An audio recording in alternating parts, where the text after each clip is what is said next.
সেনাপ্রধানের একটি বক্তব্য চারিদিকে লিক হয়েছে। একটি অনুষ্ঠানে জেনারেলদের মধ্যে বক্তব্য দিয়েছেন এবং সেই বক্তব্য আমরা যে সোশ্যাল মিডিয়ায় দেখতে পেয়েছি। সত্যি কথা বলতে কি, ইটস এ হট চেয়ার। আমাদের অফিসার্স অ্যাড্রেসে মাননীয় সেনাপ্রধান খোলামেলা যেই বক্তব্য হাজির করেছেন তা অভাবিতপূর্ণ।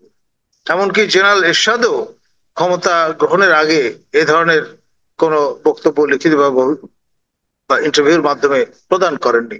আপনারা নিশ্চয়ই সেই সাপ্তাহিক তখনকার খুব পপুলার আপনার পত্রিকা সাপ্তাহিক বিচিত্রায় তিনি যে ইন্টারভিউ দিয়েছিলেন সেটি কিন্তু ক্ষেত্র প্রস্তুত করেছিল জেনারেল এরশাদের রক্তপাতহীন অভ্যুত্থানের। এবং আমাদের এই যে অফিসার্স অ্যাড্রেস, সেখানে কিন্তু পরিষ্কার দায়িত্বহীন ভাষায় আমাদের মাননীয় সেনাপ্রধান। আসসালামু আলাইকুম প্রদর্শক শ্রোতা, এবার সেনাবাহিনী ডাইরেক্ট অ্যাকশনে যাবেন। কি সেই ডাইরেক্ট অ্যাকশন? কলিমুল্লাহ গুরুত্বপূর্ণ তথ্য দিয়েছেন, চলুন আমরা ভিডিওতে বিস্তারিত দেখে আসি। আমরা শুনতে পেলাম তিনি হয়তো তার অবস্থান চেঞ্জ করেছেন, আপনি কতটুকু জানেন? দেখুন, বিষয়টা হচ্ছে যে তিনি চেঞ্জ করেছেন এটা নিশ্চিত করে বলার সুযোগ নেই। কারণ হচ্ছে যেই ধারণাটি প্রদান করা হয়েছে যে এটি একটি নাটক, আমি ব্যক্তিগতভাবে মনে করি না তিনি নাটকের একজন কুশীলব হিসেবে এই ভূমিকায় আছেন। আচ্ছা, তাকে সীমায়িত করা হবে যদি আমরা সেভাবে তাকে চিত্রায়িত করবার চেষ্টা করি। সত্যি কথা বলতে কি, ইটস এ হট চেয়ার। আমাদের অফিসার্স অ্যাড্রেসে মাননীয় সেনাপ্রধান খোলামেলা যেই বক্তব্য হাজির করেছেন তা অভাবিতপূর্ণ। এমনকি জেনারেল এরশাদও ক্ষমতা গ্রহণের আগে এ ধরনের কোন বক্তব্য লিখিত বা ইন্টারভিউর মাধ্যমে প্রদান করেননি। আপনারা নিশ্চয়ই সেই সাপ্তাহিক তখনকার খুব পপুলার আপনার পত্রিকা সাপ্তাহিক বিচিত্রায় তিনি যে ইন্টারভিউ দিয়েছিলেন সেটি কিন্তু ক্ষেত্র প্রস্তুত করেছিল জেনারেল এরশাদের রক্তপাতহীন অভ্যুত্থানের। এবং আমাদের এই যে অফিসার্স অ্যাড্রেস, সেখানে কিন্তু পরিষ্কার দায়িত্বহীন ভাষায় আমাদের মাননীয় সেনাপ্রধান বলেছেন যে তার কোনো রাজনৈতিক উচ্চাভিলাষ নেই। যদি থাকতো তাহলে সেই 5 অগস্টের মতো সুবর্ণ সুযোগ জীবনে হয়তো দুইবার আসবে না। সেটি কিন্তু সচেতন ভাবে তিনি পরিহার করেছেন।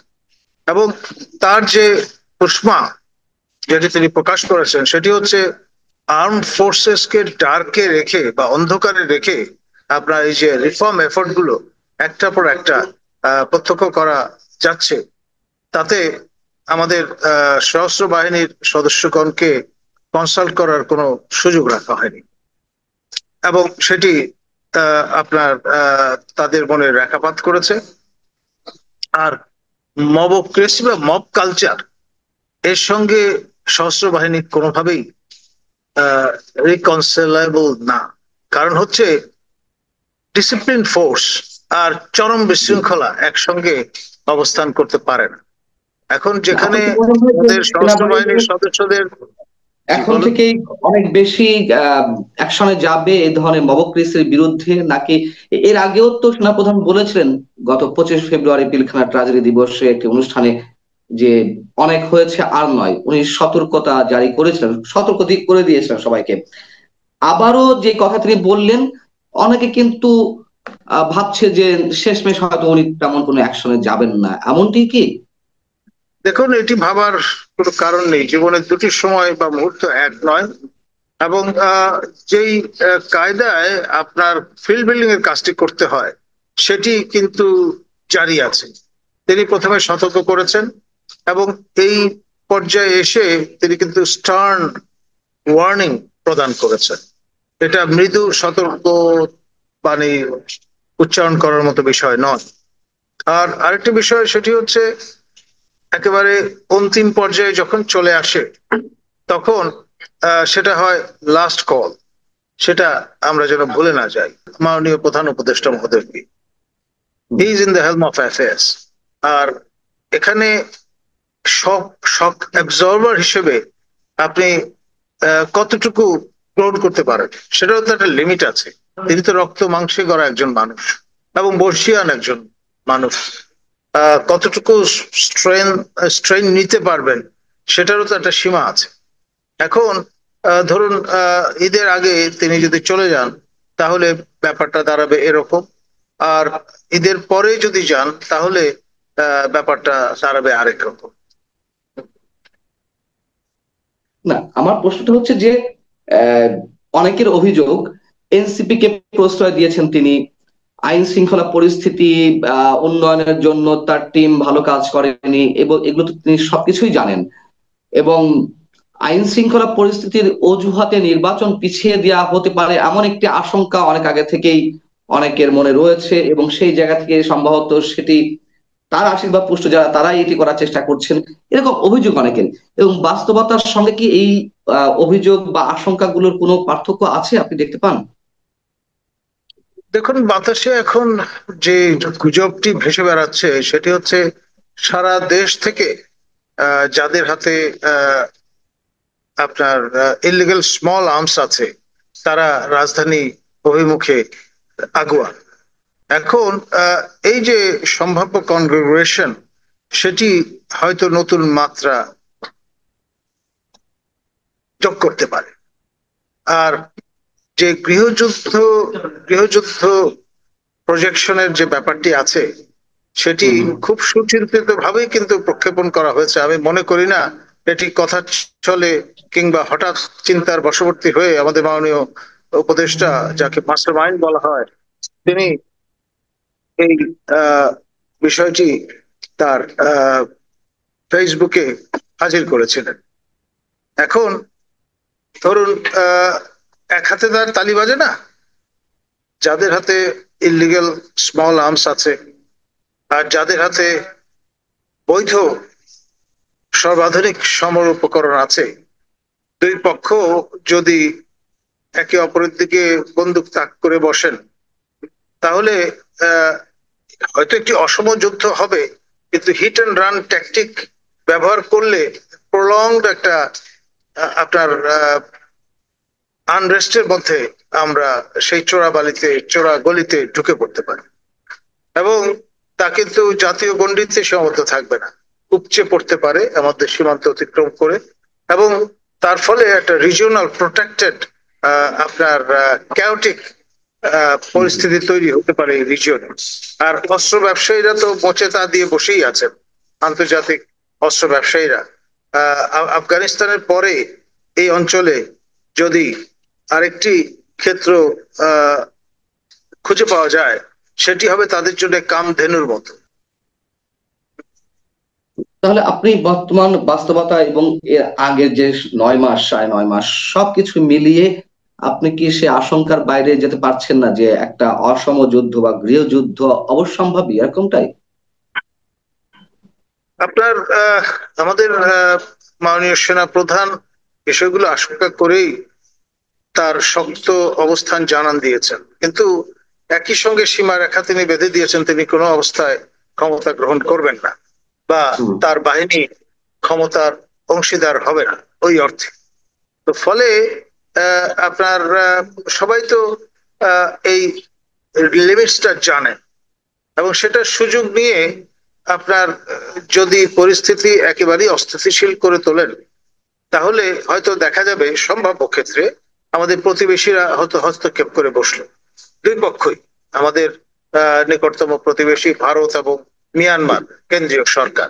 করিডোর ইস্যুতে আমরা দেখলাম যে সরকার সম্ভবত একটু পিছটান দিয়েছে, এবং বন্দর বিদেশিদের হাতে পরিচালনার জন্য তুলে দেওয়া এই বিষয়গুলো অনেকখানি ধামাচাপা পড়ে গেছে। আপনার কি মনে হয় যে যুক্তরাষ্ট্র খুব সহজে ছেড়ে দেবে বা যুক্তরাষ্ট্র সেখান থেকে সরে আসবে, তাদের যে প্ল্যানিং বার্মা অ্যাক্ট নিয়ে এবং করিডোরকে সামনে রেখে তারা মিয়ানমারে তাদের নিয়ন্ত্রণ প্রতিষ্ঠা করতে চায়, এরকম তো আলোচনা রয়েছে সবকিছু। আপনার কি মনে হয় যে যুক্তরাষ্ট্র খুব সহজেই সরে যাবে? ডেফিনেটলি না। আপনার এটা তাদের গ্লোবাল এজেন্ডা। অস্ত্র বিক্রি থেকে শুরু করে রিড্রয়িং অফ দ্য ওয়ার্ল্ড ম্যাপ থেকে শুরু করে আপনার স্থায়ী ফুটহোল্ড সংস্থাপন করা থেকে শুরু করে অনেকগুলো ইস্যু এখানে যুক্ত। এখন আমাদের দীর্ঘদিন ধরে মার্কিন যুক্তরাষ্ট্রে ঠিকানা ব্যবহার করছেন এইরকম একজন ব্যক্তি এখন আমাদের মাননীয় নিরাপত্তা উপদেষ্টা হিসেবে মন্ত্রীর মর্যাদায় অধিষ্ঠিত আছেন। তিনি তার যে স্টাইল, তার মধ্য দিয়ে ম্যাকিয়াভেলির ভাষায় সপ্রমাণ করেছেন তিনি শ্রীগালের মতো ধূর্ত এবং সিংহের মতো সাহসী একজন পুরুষ। আরো কেউ কেউ আকবরী হয়তো বলবেন মহাপুরুষ। He can get away with anything. তো তিনি আপনার যেই প্রেস কনফারেন্সটি হাজির করেছেন আমাদের শফিক মহোদয়কে পাশে রেখে, তিনি পরিষ্কার বলবার চেষ্টা করেছেন যে করিডোর নয়, চ্যানেল। এখন সিমেন্টিক্স যাই হোক না কেন, তিনি তো চোখে ধুলে দেওয়ার চেষ্টা করছেন। আর সেটি করছেন এই কারণে, তিনি যেই দেশে বসবাস করতেন, যেই দেশ থেকে এসছেন ফর দ্য টাইম বিং, তার পূর্ব স্টাইল অনুসারে তিনি তো তাদের প্রতি আপনার কমিটেড। এবং তিনি যদি ডেলিভার করতে না পারেন আমাদের প্রফেসর ডক্টর ইউনূসের কাঁধে বন্দুক রেখে, তাহলে ব্যাপারটি কি দাঁড়াবে? মার্কিন যুক্তরাষ্ট্র এবং পাশ্চাত্য বিশ্বের যে স্বার্থ, জাতীয় স্বার্থ, সেটি কিন্তু রক্ষিত হবে না। তারা যদি ডেলিভার করতে না পারেন, তাদের হয়তো সরে যেতে হবে দৃশ্যপট থেকে। তারা বলতে কে, মানে শুধুমাত্র যার কথা উল্লেখ করলেন ডক্টর খলিলুর রহমান, নাকি ডক্টর মোহাম্মদ ইউনূসের নেতৃত্বে যে টিম, পুরো টিমকে? টু স্টার্ট উইথ খলিল মহোদয় আর আলটিমেটলি প্রফেসর ইউনূস। কারণ এখানে শ্রাগ অফ করার সুযোগ আছে খলিলুর রহমানকে, কারণ ইতিমধ্যে বিএনপি থেকে শুরু করে আরো অনেকেই তার পদচ্যুতি দাবি করছেন। এখন প্রফেসর ইউনূস যদি দেখেন যে তাকে স্যাক্রিফাইসিয়াল ল্যাম্প বানিয়ে আরো কিছুদিন থেকে যাওয়া যায়, তাহলে হয়তো তিনি সেটাই প্রেফার করেন। আপনি বলছিলেন যে ডক্টর মোহাম্মদ ইউনূস পদত্যাগের যে কথাটি বলেছেন সেটা সিরিয়াসলি, আবার আমরা এখন শুনতে পাচ্ছি আপনার কাছ থেকে যে আরো কিছুদিন থেকে যেতে পারে মার্কিন এজেন্ডা বাস্তবায়নের জন্য। বিষয়টা কি এরকম, এটাই বলতে চাচ্ছেন? সরল ভাবে বললে বিষয়টা হয়তো এরকম শোনা যাবে। এটি শুধু মার্কিন এজেন্ডা বলা ঠিক হবে না, এটি হবে পাশ্চাত্য যে শক্তি নিশ্চয়, তাদের যে জোর, ন্যাটোর এবং প্যাকমের যে পার্সপেক্টিভ, সেই দৃষ্টিকোণ থেকে দেখাটা বেটার। তাহলে আমার প্রশ্ন, তাহলে তিনি সিরিয়াসলি পদত্যাগের কথা কেন বলছেন? যদি মার্কিন বা যদি তিনি ম্যানেজ করতে পারেন, অর্থাৎ আপনার খলিল মহোদয়কে ইজ আউট করে দিয়ে যদি সামাল দিতে পারেন ফর দ্য টাইম বিং, তাহলে একরকম। আর যদি দেখেন যে না, তিনি কিংবা খলিল সাহেব কিংবা আরো কাউকেও যদি শ্রাগ অফ করেন, ইজ আউট করেন, তাহলেও এটা সামাল দেওয়া যাবে না।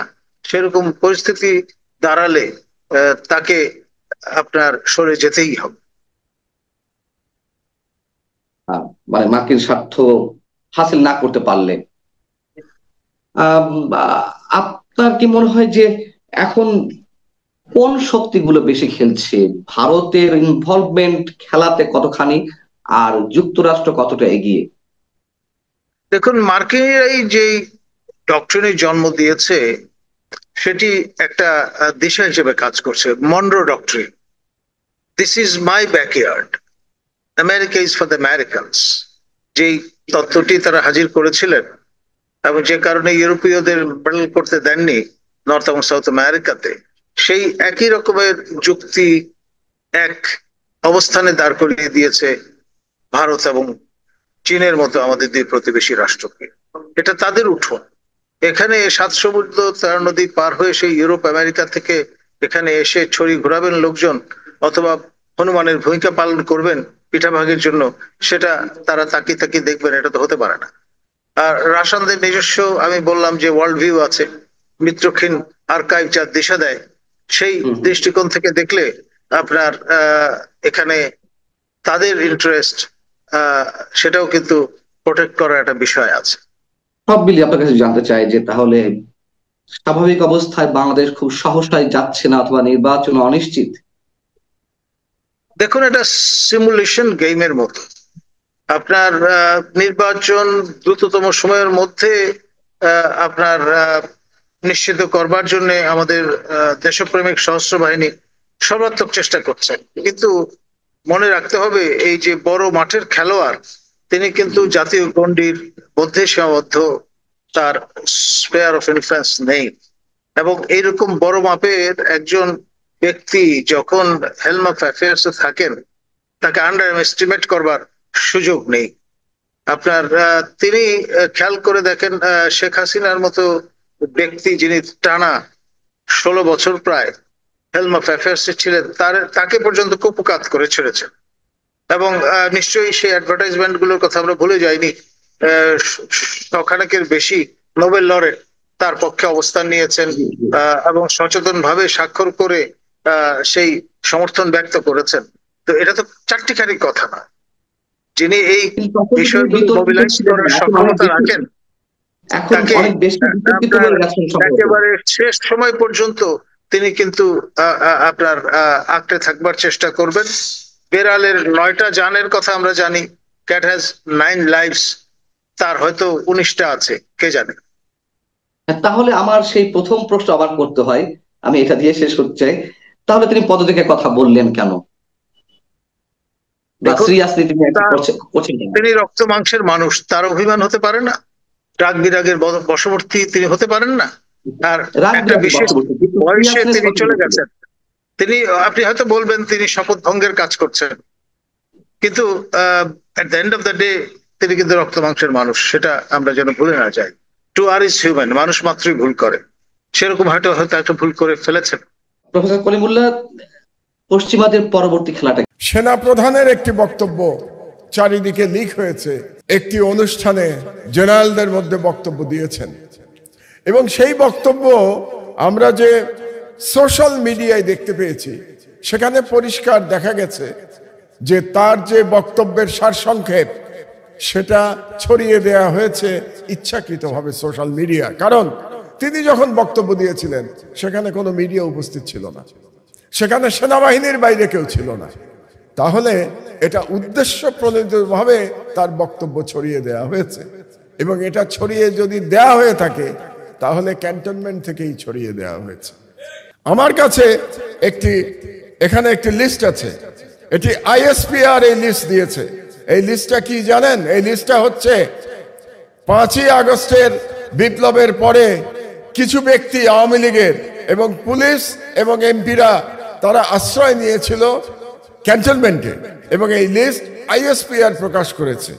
এবং আইএসপিআর বলেছে যে মানবিক কারণে তাদেরকে নাকি আশ্রয় দেওয়া হয়েছিল। সেখান থেকে আমি শুধু 3 জন লোকের নাম এখানে উল্লেখ করতে চাই। 3 জন ব্যক্তি পুলিশের।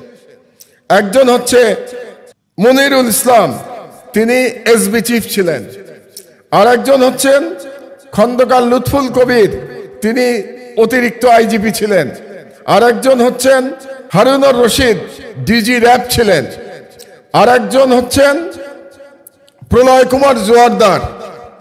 তো এই যে ব্যক্তিদের আমি নাম বললাম, ও আরেকজন আছেন আসাদুজ্জামান, যিনি তৎকালীন ডিআইজি সিটিটিসিতে ছিলেন। আপনারা কি জানেন তারা কি করতেন? তাদের কাজ ছিল আলেমদের ধরে ধরে জঙ্গি বানানো, এবং জঙ্গি বানিয়ে পরিবার সহ তাদেরকে হত্যা করা হয়েছে। তাহলে যে মনিরুল ইসলাম, যে আসাদুজ্জামান, যারা বাংলাদেশের আলেমদের জঙ্গি বানিয়ে পরিবার সহ তাদেরকে উড়িয়ে দিয়ে জঙ্গি তকমা দিয়ে হত্যা করেছে, তাদেরকে মানবিক কারণে আশ্রয় দেওয়ার কোনো কারণ থাকতে পারে না। তার থেকে বড় কথা হলো এই যে 3 জনের নাম আমি বললাম, মনিরুল ইসলাম, আসাদুজ্জামান এবং প্রলয় কুমার জোয়ারদার, তাদের এখন কোনো হদিস নাই। এবং যে কারণে শেখ হাসিনা 16 বছর ধরে বাংলাদেশে ফ্যাসিবাদ চালাতে পেরেছে, যে কারণে বাংলাদেশের স্বাধীনতা দিল্লির কাছে ভুলুণ্ঠিত হয়েছিল। কাজেই আজকে যখন সেনাবাহিনী এই প্রসঙ্গে উদ্বেগ প্রকাশ করবেন, তাদের উদ্বেগ প্রকাশ করার অধিকার আছে, কিন্তু অতীতের দিকে তাদের তাকাতে হবে। আমি শাপলা চত্বরে এবং পরবর্তীতে মোদি বিরোধী আন্দোলনে যারা শহীদ হয়েছেন তাদের আত্মার মাগফিরাত কামনা করছি এবং মহান আল্লাহ তাআলার কাছে কায় মনোবাক্যে প্রার্থনা করছি যেন তাদের সকলকে শহীদের মর্যাদা দেয়া হয় এবং তাদের পরিবারের প্রতি আমার সালাম জানাচ্ছি। শাপলা চত্বর যে ফ্যাসিবাদ বিরোধী আন্দোলনের সূচনা করেছিল, আমি মনে করি সেই আন্দোলনের মধ্যে দিয়ে পরবর্তীতে আমরা যে জুলাই বিপ্লব দেখতে পেয়েছি এবং জুলাই বিপ্লবের মাধ্যমে যে ফ্যাসিবাদের পতন ঘটেছে তার পাটাতন নির্মাণ করেছিল শাপলার শহীদেরা।